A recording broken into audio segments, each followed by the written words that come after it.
En Nevers, en el corazón de Francia, se encuentra una capilla donde el silencio pesa más que en cualquier catedral. No es una capilla grande, no tiene frescos famosos ni columnas monumentales. La luz entra filtrada por los altos ventanales e ilumina un único objeto en el centro de la nave, un sarcófago de cristal y bronce dorado. Y dentro, una mujer que parece dormir. Lleva allí desde 1925. Su rostro es joven, sereno, casi translúcido. Tiene las manos cruzadas sobre el pecho, con un rosario entre los dedos. El hábito negro de las Hermanas de la Caridad cubre todo su cuerpo, y solo su rostro y sus manos quedan al descubierto tras el cristal. Los peregrinos que se acercan, cientos de miles al año, se sitúan a menos de 1,5 metros de su rostro. Algunos rezan, algunos lloran, algunos simplemente miran, incapaces de apartar la vista. Y todos, creyentes o no, se hacen en silencio la misma pregunta: ¿cómo es posible? Cuando abrieron el ataúd por primera vez, 30 años después de su muerte, encontraron algo inesperado para los médicos. El crucifijo que sostenía estaba cubierto de cardenillo. La oxidación había corroído el metal. El rosario junto a sus manos estaba oxidado, con las cuentas oscurecidas. Su hábito religioso estaba húmedo y desgastado, casi desintegrado por la humedad de la tierra. Todo a su alrededor había sido consumido por el tiempo, pero no su cuerpo. Los doctores David y Jourdan dejaron constancia en el informe oficial de que la piel conservaba un tono natural, adherida a los músculos y estos a los huesos, que los dientes estaban en su sitio y que los párpados cubrían los ojos sin hundimiento. Las manos que sostenían aquel rosario corroído estaban perfectas. No había olor a descomposición. 30 años bajo tierra, en un sencillo ataúd de pino sin embalsamamiento alguno, y el tiempo consumió el metal, la madera y la tela, pero no tocó la carne. Y aquí reside la paradoja que convierte esta historia en una de las más extraordinarias de la fe cristiana. La mujer dentro de ese ataúd es la misma niña que a los 14 años descubrió con sus propias manos el manantial que cura a millones de personas hasta el día de hoy. 5 millones de peregrinos de más de 140 países visitan este manantial cada año en el santuario de Nuestra Señora de Lourdes. 72 curaciones han sido declaradas científicamente inexplicables por la Oficina Médica de Lourdes, tras exámenes que la propia Iglesia califica de extremadamente rigurosos, realizados por médicos independientes que agotan todas las explicaciones naturales antes de reconocer lo extraordinario. Pero la primavera nunca curó a Bernadette. El agua que brotaba de sus manos jamás alivió el asma que la asfixiaba desde los 11 años. Jamás curó la tuberculosis que le carcomía los pulmones y los huesos. Jamás recuperó la salud que nunca tuvo. Bernadette murió a los 35 años, consumida por la enfermedad, tras 9 años postrada en cama en un convento a 700 kilómetros de Lourdes, sin haber regresado jamás a la gruta donde todo comenzó. La Virgen María misma miró a los ojos de aquella niña y le dijo, con toda la ternura del cielo: no te prometo la felicidad en esta vida, sino en la otra, y Bernadette aceptó. Cuando le preguntaban por qué el manantial no la curaba, respondía con su característica sencillez: el manantial no es para mí. Esta es la historia de la santa que sanó al mundo entero, excepto a sí misma. Para entender a Bernadette hay que entender lo que perdió antes de ganar nada.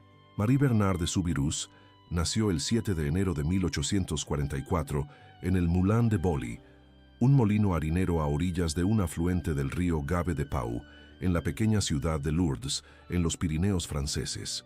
Lourdes, por aquel entonces, era una pequeña ciudad de poco más de 4.000 habitantes, enclavada entre montañas, alejada de todo.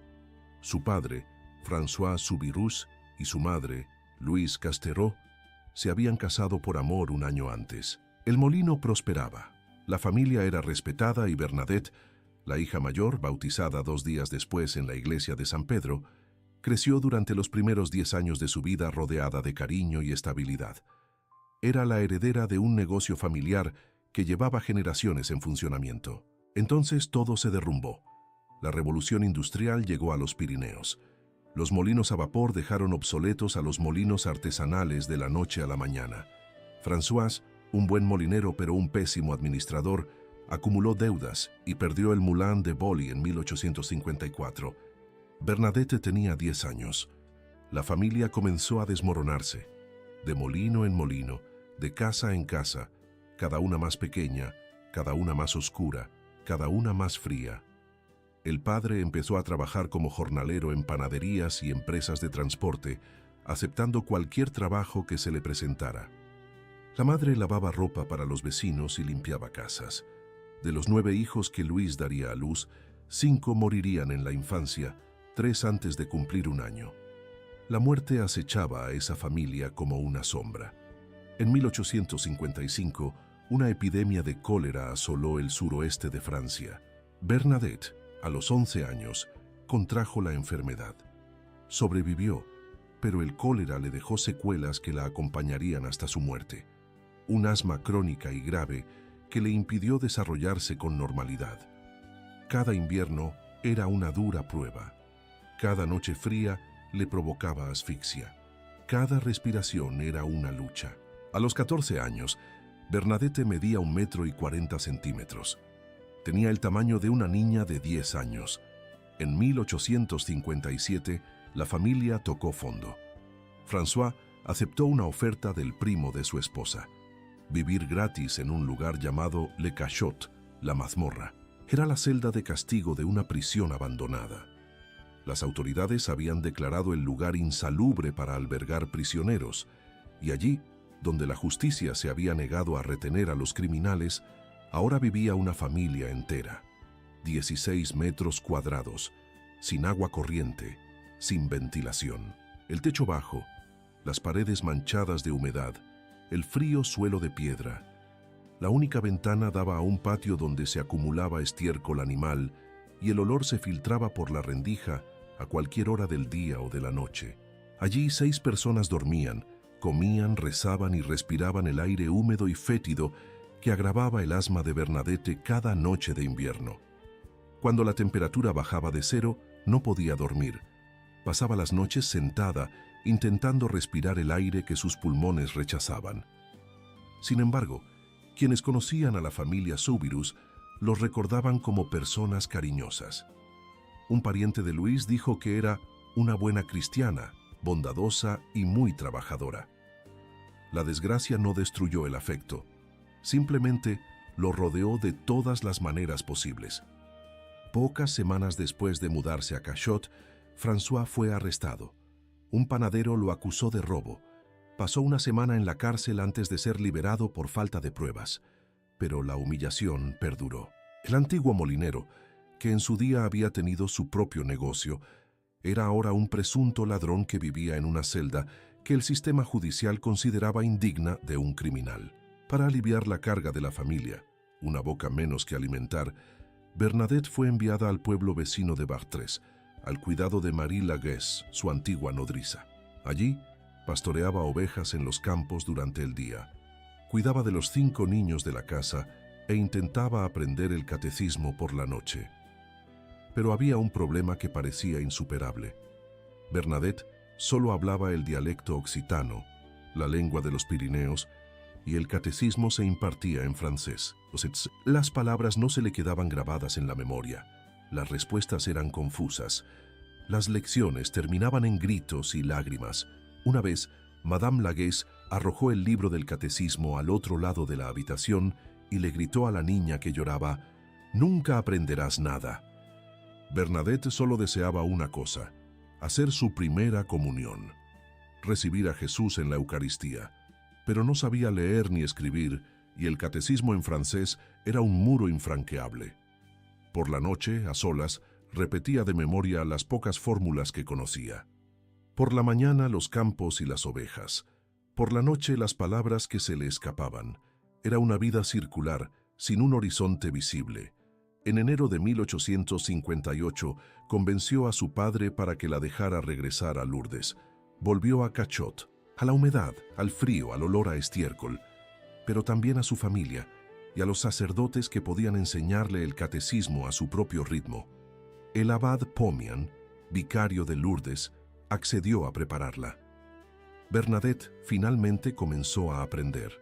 2 semanas después, el 11 de febrero, su madre envió a Bernadette, a su hermana Toinette y a su amiga Jeanne Abadie a recoger leña a las afueras de la ciudad. Hacía frío, no había leña en casa y la chimenea estaba apagada. Fueron a un lugar llamado Massabielle, que significa piedra vieja en el dialecto local. Era un basurero a orillas del río Gave, un espacio abierto que los habitantes respetables de Lourdes evitaban. Allí pastaban cerdos. Según la tradición local, era un antiguo lugar de culto pagano y muchos se persignaban al pasar por allí. Nadie imaginaba que en pocos minutos, en aquel lugar despreciado por todos, el cielo tocaría la tierra. Las 2 niñas, Toinette y Jeanne, cruzaron el arroyo helado frente a la gruta y siguieron recogiendo ramitas. Bernadette se quedó atrás. No quería mojarse las medias. Se sentó en la orilla, se quitó un zapato y comenzó a bajarse la media cuando oyó un sonido. Era como el rugido del viento, pero los árboles no se movían. Los arbustos estaban quietos. El arroyo fluía suavemente. Nada se movía, excepto por una rosa silvestre. En el hueco natural de la roca, sobre la gruta, una rosa silvestre se movía solitaria, y tras ella, desde la oscuridad del nicho de piedra, surgió una luz cegadora. Y dentro de la luz una figura blanca. Bernadette describió lo que vio con la precisión de quien observa a una persona real. Una joven, no más alta que ella, vestida de blanco, con un velo blanco que le cubría la cabeza y le llegaba hasta los pies. Un cinturón azul le ceñía la cintura. Una rosa amarilla en cada pie descalzo. Y en sus manos, un rosario de cuentas blancas con una cadena dorada. La joven le sonrió a Bernadette y se persignó. Bernadette no dijo que vio a la Virgen María. Jamás lo dijo. Se refirió a la figura como achero, una palabra del dialecto occitano que simplemente significa aquello. Aquello que vi, aquello de lo que estoy hablando. Eso era todo lo que una niña de 14 años, analfabeta y sin vocabulario teológico, podía decir. La joven de luz no era un concepto, era una presencia. Y Bernadette no tenía palabras para describirla, solo ojos. En los días siguientes, Bernadette regresó a la gruta. En la tercera aparición, el 18 de febrero, el aqueronte habló por primera vez. Se dirigió a ella de forma formal. Tú, algo que nadie había hecho jamás con Bernadette. Le preguntó, ¿sería usted tan amable de venir aquí durante 15 días? Y añadió, con una ternura que Bernadette jamás olvidó, no le prometo la felicidad en este mundo, sino en el próximo. Comenzó la quincena santa. Bernadette iba a la gruta todos los días. La multitud crecía, de decenas a cientos, de cientos a miles. Achero pedía oraciones y penitencia. Penitencia, penitencia, penitencia. Bernadette besaba el suelo, comía hierbas amargas, se arrastraba de rodillas sobre la tierra fría. La multitud observaba en silencio a una muchacha en éxtasis, con el rostro transfigurado, la mirada fija en un punto que solo ella podía ver. Y entonces llegó el 25 de febrero, la 9ª aparición, y el momento que cambiaría Lourdes para siempre. Achero le dijo a Bernadette, vayan a beber del manantial y lávense en él. Bernadette miró a su alrededor. No había ningún manantial. Pensó que Achero se refería al río Gave y comenzó a caminar hacia él. Pero la señora la llamó y señaló el suelo de la gruta, un punto específico bajo la roca. Bernadette se arrodilló y comenzó a cavar con las manos desnudas. La tierra estaba húmeda, oscura y pegajosa. Cavó un pequeño hoyo y encontró lodo. Intentó beber. 3 veces escupió el agua sucia. Al cuarto intento, se llevó el lodo a la boca y bebió. Luego se frotó el lodo en la cara, como le había pedido Achero. La multitud, que aquel día superaba el 1.000.000 de personas, quedó horrorizada. La tía de Bernadette, que estaba allí, la abofeteó. «Basta de tonterías», gritó. La gente se fue a casa murmurando, «Es un fraude. La chica se ha vuelto loca. Está poseída». Pero al día siguiente, alguien regresó a la cueva y metió un palo en el agujero que Bernadette había cavado. Y el agua que brotó ya no era lodo, era cristalina, y nunca cesó. En pocos días, el charco de lodo se transformó en un manantial perenne, que brotaba agua limpia y fría a 10 grados Celsius, y así sigue siendo hasta el día de hoy, más de 160 años después, sin interrupción, sin sequía, sin variación. La primera curación se produjo en marzo. Catherine Latapi, una mujer de la región con una mano paralizada, sumergió su brazo en agua y recuperó la movilidad completa de sus dedos. Pero Bernadette seguía sin saber quién era Aquero. El padre Peyramale, el párroco de Lourdes, un hombre hosco y escéptico, exigió una respuesta. «Si quiere una capilla, dígame quién es», preguntó Bernadette. Aquero solo sonrió. Ella volvió a preguntar. Silencio. Otra vez. Una sonrisa. El 25 de marzo de 1858 llegó la fiesta de la Anunciación del Señor, día en que la Iglesia celebra el momento en que el ángel Gabriel le dijo a María: «Salve, llena de gracia», tal como se registra en el Evangelio de San Lucas, capítulo 1, versículo 28. Bernadette fue a la gruta al amanecer, acompañada por sus tías. Se arrodilló y rezó un misterio del rosario. Apareció Aquero y Bernadette por cuarta vez le preguntó: «Señorita, ¿sería usted tan amable de decirme quién es?». La joven alzó la vista al cielo. Abrió las manos que estaban extendidas hacia la tierra y las juntó en oración, y dijo en el dialecto occitano de Bernadette, no en francés ni en latín, sino en la lengua de aquella pobre muchacha de los Pirineos: «Que soy era Inmaculada Concepción». Yo soy la Inmaculada Concepción. Bernadette no tenía ni idea de lo que significaban esas palabras. Salió corriendo de la gruta, repitiendo la frase sin cesar por el camino, como si llevara un mensaje demasiado valioso para olvidarlo. Llegó a la casa parroquial y le expresó esas palabras al padre Peyramale. El párroco palideció. 4 años antes, en 1854, el Papa Pío IX había definido solemnemente el dogma de la Inmaculada Concepción, la verdad de fe según la cual la Virgen María, única entre todos los seres humanos, fue concebida sin la mancha del pecado original. El Catecismo de la Iglesia Católica, en los párrafos 490 al 493, enseña este misterio como parte esencial de la fe.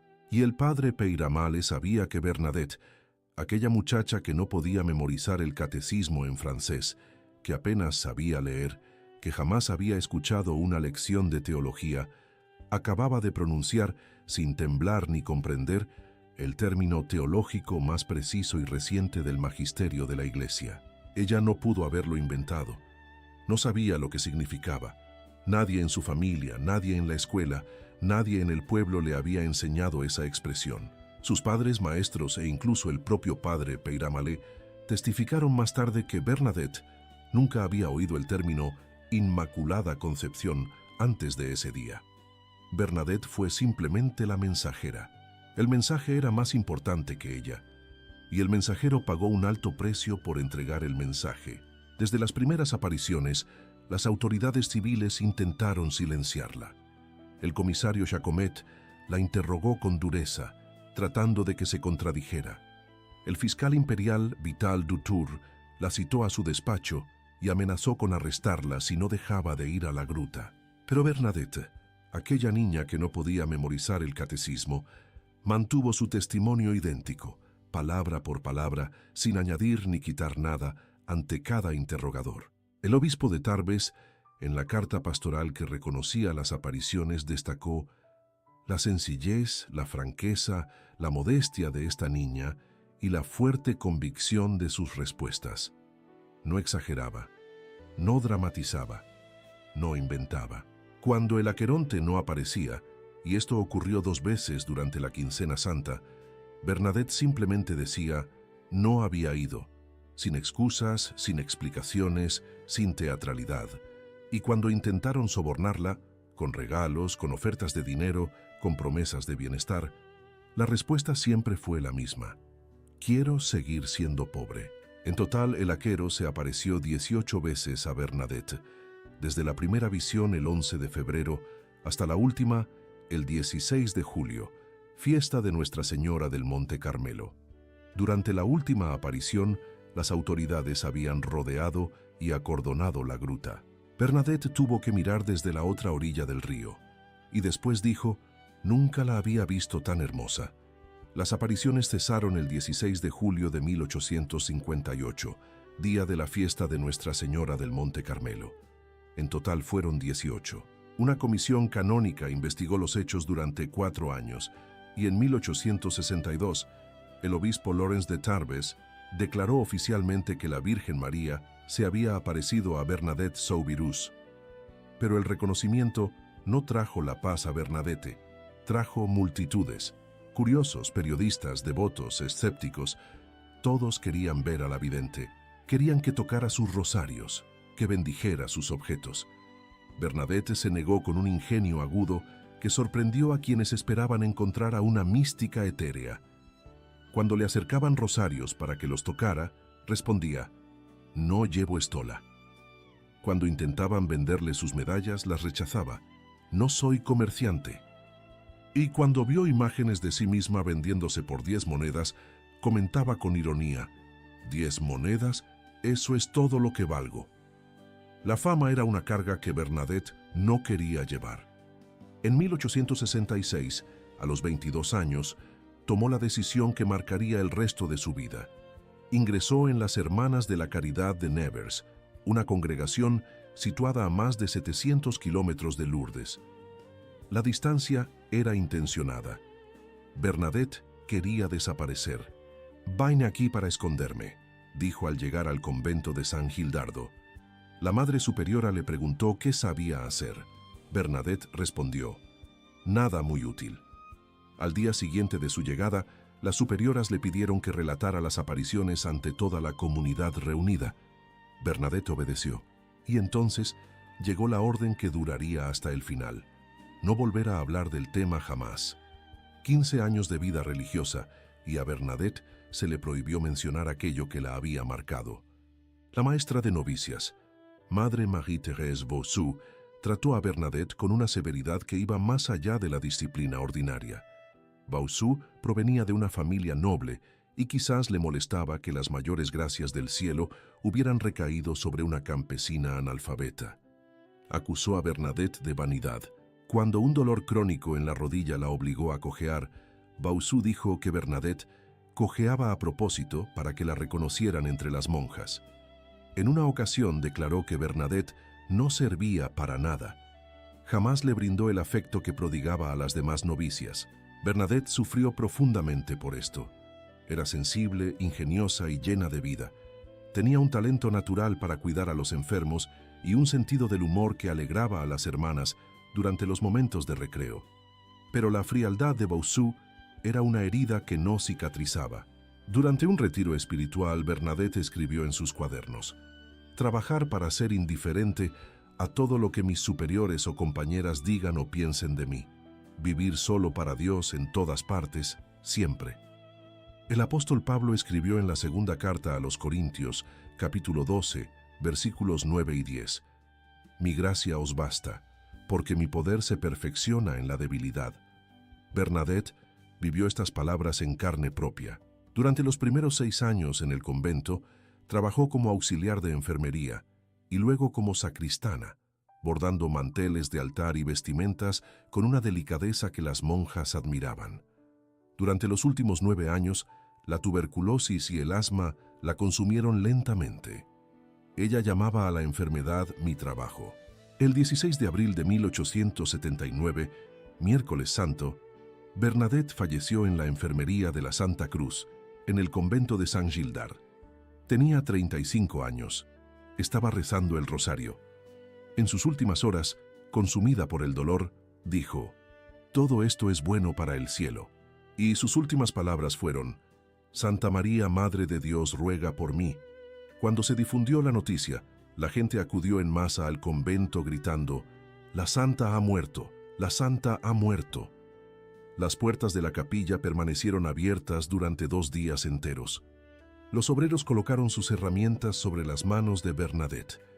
Los oficiales del ejército local apoyaron las empuñaduras de sus espadas sobre sus dedos. Las filas eran interminables. Pero esta historia tiene una dimensión que trasciende el catolicismo y toca algo universal.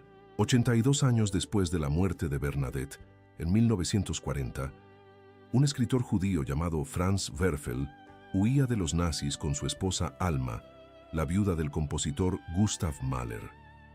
La Gestapo los perseguía por toda Francia. Desesperados, los Werfel encontraron refugio en Lourdes, donde fueron recibidos por las mismas familias católicas que, generaciones antes, habían acogido a Bernadette. Las Hermanas de la Caridad, en esa misma ciudad, escondían a niños judíos de Europa del Este, haciéndolos pasar por sordos y mudos para engañar a los nazis. Allí, en aquel insólito escondite, Werfel escuchó la historia de Bernadette e hizo una promesa a Dios. Si él y su esposa escapaban con vida, escribiría la historia de aquella niña. Lo lograron. Y Werfel escribió La canción de Bernadette, la novela que se convirtió en el libro más vendido en Estados Unidos en 1942. La película de 1943, dirigida por Henry King, ganó 4 premios Oscar, incluido el de Mejor Actriz para Jennifer Jones. Un judío que huía del Holocausto escribió el mayor homenaje literario a una santa católica, porque la fe que protegió a Bernadette en Lourdes fue la misma que protegió a Werfel en Lourdes. La gracia no conoce fronteras. ¿Y Bernadette? Bernadette dejó un testamento espiritual que quizás sea el documento más desconcertante jamás escrito por una santa. No es una meditación teológica, es una lista de agradecimientos por el sufrimiento. Escribió: por la pobreza en la que vivieron mi padre y mi madre, por las derrotas, por la ruina del molino, por tener que cuidar de los niños y vigilar los rebaños, por el cansancio interminable, te doy gracias, Jesús.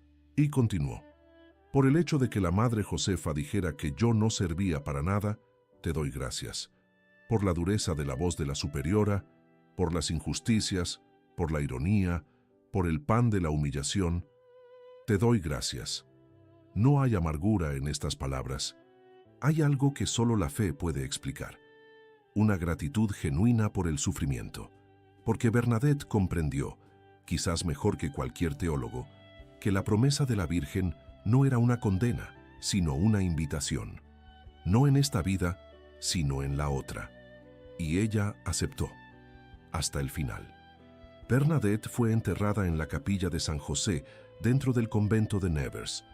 Un sencillo ataúd de pino, sin embalsamar, como era costumbre para las monjas pobres de aquella época, y allí permaneció durante 30 años en la tierra húmeda.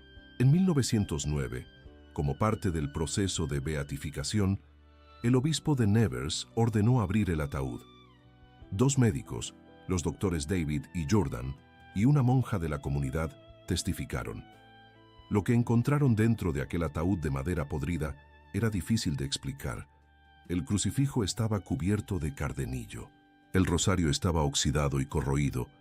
El hábito estaba húmedo y desgastado, pero el cuerpo de Bernadette, el cuerpo de una mujer muerta hacía 30 años, enterrada sin ningún tipo de conservante, en un ataúd permeable a la humedad, estaba intacto. La piel estaba adherida a los músculos a los huesos, los dientes en su sitio, los párpados cubriendo los ojos. No había olor a descomposición. Las hermanas lavaron el cuerpo, lo vistieron con un hábito nuevo y lo volvieron a enterrar en un ataúd doble sellado. 10 años después, en 1919, abrieron el ataúd por segunda vez. El cuerpo permanecía bien conservado. El doctor Comte registró que el hígado, normalmente uno de los primeros órganos en descomponerse, se encontraba en un estado de conservación extraordinario. Extrajo fragmentos de la 5ª y 6ª costilla derecha como reliquias. En la tercera exhumación, en 1925, 46 años después de su muerte, el cuerpo aún se resistía. La piel de su rostro se había oscurecido, probablemente debido al lavado realizado por las monjas durante la primera exhumación. Y entonces ocurrió algo que une lo sagrado con lo sorprendente. Para preparar el cuerpo para la veneración pública, la Iglesia recurrió a Pierre Imans, el creador de maniquíes de cera más célebre de París, famoso por usar cabello real, ojos de cristal y dientes de porcelana para crear figuras de un realismo inquietante. Ymans moldeó una fina máscara de cera a partir de impresiones del rostro y las manos de Bernadette, complementadas con fotografías auténticas. El resultado es lo que los peregrinos ven hasta el día de hoy: un rostro joven y delicado, con una expresión de paz que parece solo soñolienta. La Iglesia nunca ha afirmado que el cuerpo sea milagrosamente incorruptible en un sentido absoluto. Ha declarado que su conservación es extraordinaria, notable y digna de reflexión. Y quizás sea precisamente eso lo que la hace tan poderosa. No es una prueba, es un signo, una invitación a observar con mayor detenimiento. Porque lo que importa no es el cuerpo en Nevers, lo que importa es la fuente en Lourdes, aquel manantial que Bernadette excavó con sus manos en el barro el 25 de febrero de 1858, sigue brotando. 32.000 litros al día, a la misma temperatura constante de 10 grados, sin interrupción, sin sequía, sin variación, durante más de 160 años, del mismo barro del que la multitud no esperaba nada. Como dice el Evangelio de Juan en el capítulo 7, versículo 38, de su interior brotarán ríos de agua viva. Bernadette sabía que el manantial no era para ella. Una vez dijo: «El agua no tiene valor sin fe». Y cuando le preguntaron cuál era su papel en todo esto, respondió con una frase que dice más sobre la santidad que cualquier tratado: «La Virgen me usó como una escoba para barrer el polvo. Cuando el trabajo está hecho, la escoba se guarda detrás de la puerta». Ella no quería ser santa, no quería ser famosa, no quería ser recordada, solo quería recibir su primera comunión, y terminó dándole al mundo entero una fuente de agua viva. Bernadette fue canonizada por Pío XI el 8 de diciembre de 1933, fiesta de la Inmaculada Concepción. El mismo título que yo, al igual que tú, pronuncié en occitano aquella mañana de marzo, en la gruta de Massabielle, ante una niña que no comprendía lo que oía. El círculo se cerró. Hoy, en 2026, el santuario de Lourdes vive el tema pastoral de la Anunciación. Salve, llena de gracia, el Señor está contigo. Es el mismo misterio, el mismo sí. El sí de María al ángel, el sí de Bernadette a la Virgen. El sí que no lo comprende todo, pero que confía en quien pregunta. Si esta historia te conmovió, compártela con alguien que necesite escuchar que la gracia de Dios no elige a los más preparados, sino a los más disponibles. Como dijo Bernadette, la Virgen me eligió porque yo era la más ignorante. Santa Bernadette Soubirous, ruega por nosotros.